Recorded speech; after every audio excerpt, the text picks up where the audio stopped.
No vídeo de hoje nós vamos falar de um dos maiores ateus da história da filosofia, um cara cujo pensamento influenciou o Marx, o Engels, o Kierkegaard, o Freud e que antecipou uma tendência que é realidade na Europa de hoje, o número crescente de pessoas que se declaram sem religião e de outros tantos que se declaram ateus. E para o pessoal que vai fazer o Enem, nós ainda estamos em setembro, portanto, ainda dá tempo de fazer o nosso intensivo de filosofia e sociologia. Clica no primeiro link aqui da descrição, faz a sua assinatura porque é o melhor preparatório que você vai encontrar dessas disciplinas para a prova de ciências humanas. E para você que não vai fazer nem Enem, nem vestibular, que está aqui porque realmente gosta de filosofia, gosta de entender as questões complexas da nossa existência, clica no segundo link aqui da descrição e faz a sua matrícula no nosso curso de História da Filosofia. É um curso completo, bem didático, bem sistemático, bem passo a passo, onde você vai estudar toda a história da filosofia, desde o início com os pré-socráticos até os nossos dias atuais. Clica lá no segundo link da descrição que eu tenho certeza que você vai gostar.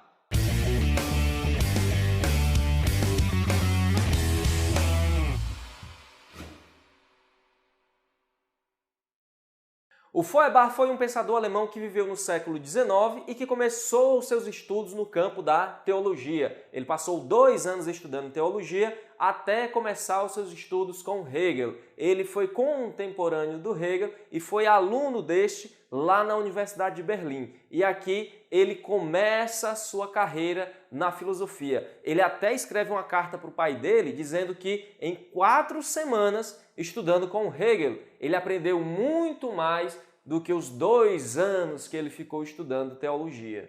E pessoal, uma coisa que é muito pouco comentada quando a gente se discute o pensamento do Feuerbach é o fato de que ele estudou por 2 anos ciências naturais. E aqui eu vou frisar mais uma vez aquilo que eu sempre digo em quase todos os nossos vídeos.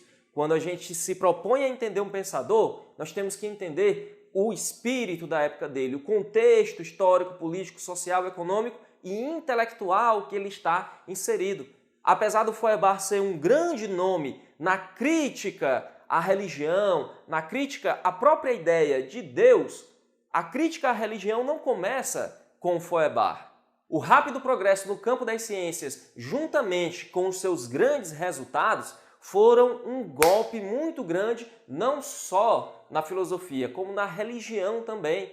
Olha só, as ciências naturais estando aí na base do pensamento iluminista, quando o Diderot e o D'Alembert publicam a enciclopédia, que ela foi escrita aí por várias mãos durante praticamente 30 anos, logo na introdução, olha só o que eles colocam: a era da religião e da filosofia deu lugar ao século das luzes. E quem é que iria jogar luz nessas trevas, pessoal? Era a filosofia? Não, eram as ciências.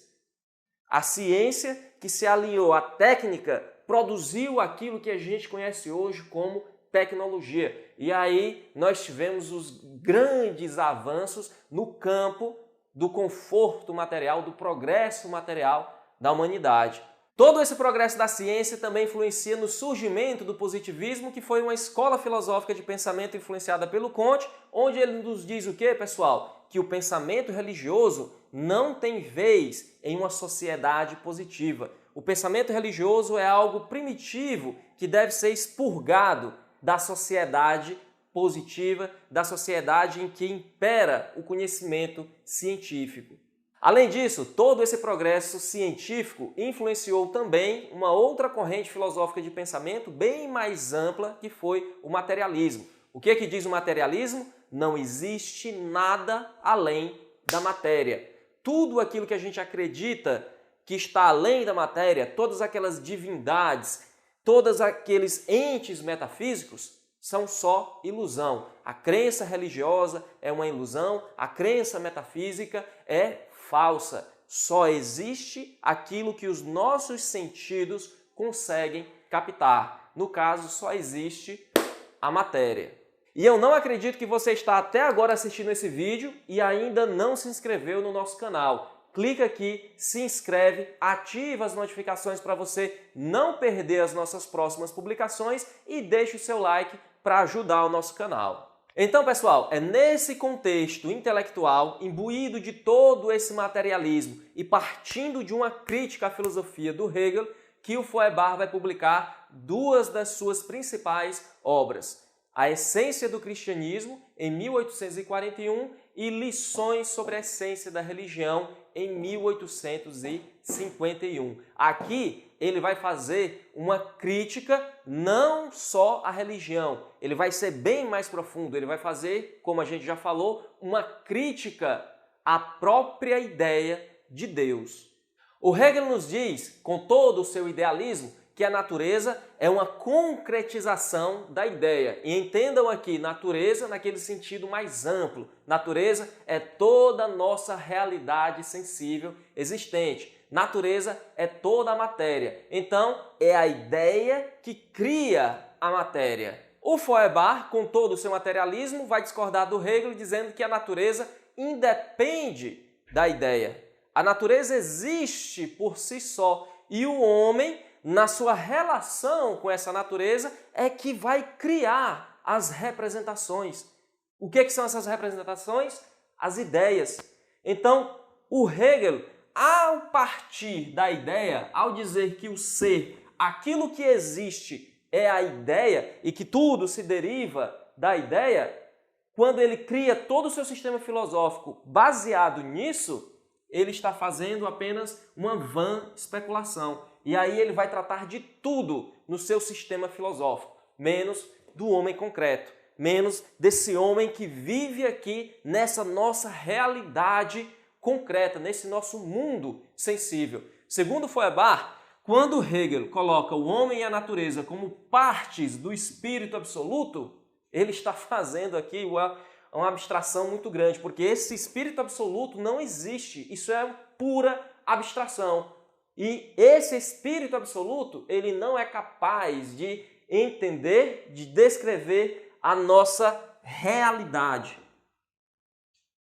O Hegel, ao criar todo o seu sistema filosófico, ele faz apenas uma abstração e não trata daquilo que realmente existe, que são os homens concretos vivendo aqui numa realidade material. Então, se o Hegel partiu de uma abstração, partiu daquilo que não existe, o Feuerbach vai partir daquilo que existe, que é a matéria, a natureza.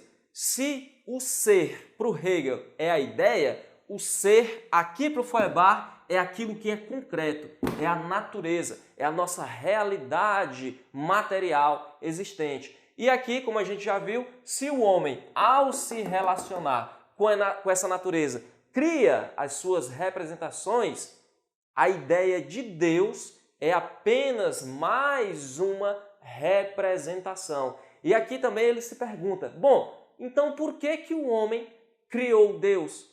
Por que o homem teve essa necessidade de criar esse ente abstrato?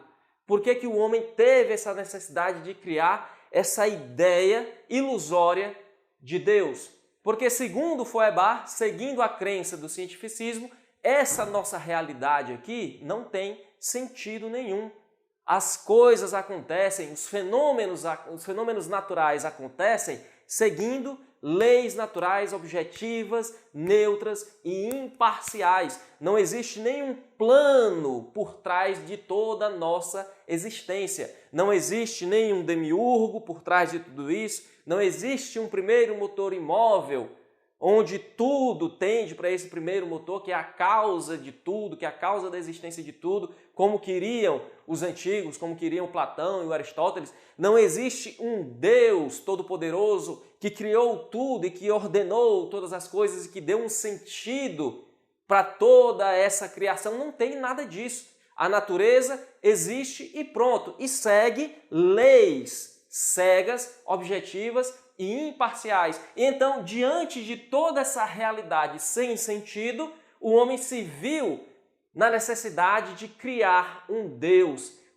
que desse sentido para tudo isso, que desse sentido para toda essa existência e que desse sentido para a sua própria vida. Então, de acordo com o Feuerbach, é o homem que cria Deus para que esse Deus possa dar um sentido para a sua existência, um sentido para a sua vida. Então, quando o homem cria Deus, ele se projeta nesse Deus. Ele projeta as suas qualidades finitas nesse Deus, atribuindo essas qualidades finitas como qualidades infinitas. Deus é pura bondade, Deus é puro amor. Se o homem não pode tudo, Deus pode tudo. O homem, com a sua necessidade de ser feliz, com os seus desejos, os seus anseios, ele cria a figura de Deus. E quando a teologia estuda Deus, o Feuerbach nos diz que não está estudando um ente existente por si só. A teologia está estudando uma projeção que o homem faz de si mesmo. Então, a teologia perde o seu objeto de estudo e, segundo o Feuerbach, a teologia não passa de antropologia, porque no final das contas, quando ela quer falar de Deus, quando ela se propõe a falar de Deus, ela está falando na realidade do próprio homem. Então, pessoal, basicamente essa é a essência do pensamento do Feuerbach. Se você quiser se aprofundar nos estudos de filosofia, quiser entender melhor a nossa cultura ocidental, como eu já disse, clica no segundo link aqui da descrição e faz a sua matrícula lá no nosso curso de História da Filosofia. Tá um curso bem bacana, bem sistemático, tá bem passo a passo. O pessoal está nos dando um feedback muito positivo e eu tenho certeza que você também vai gostar. Eu vou ficando por aqui. Dúvidas nos comentários. Um grande abraço e até mais.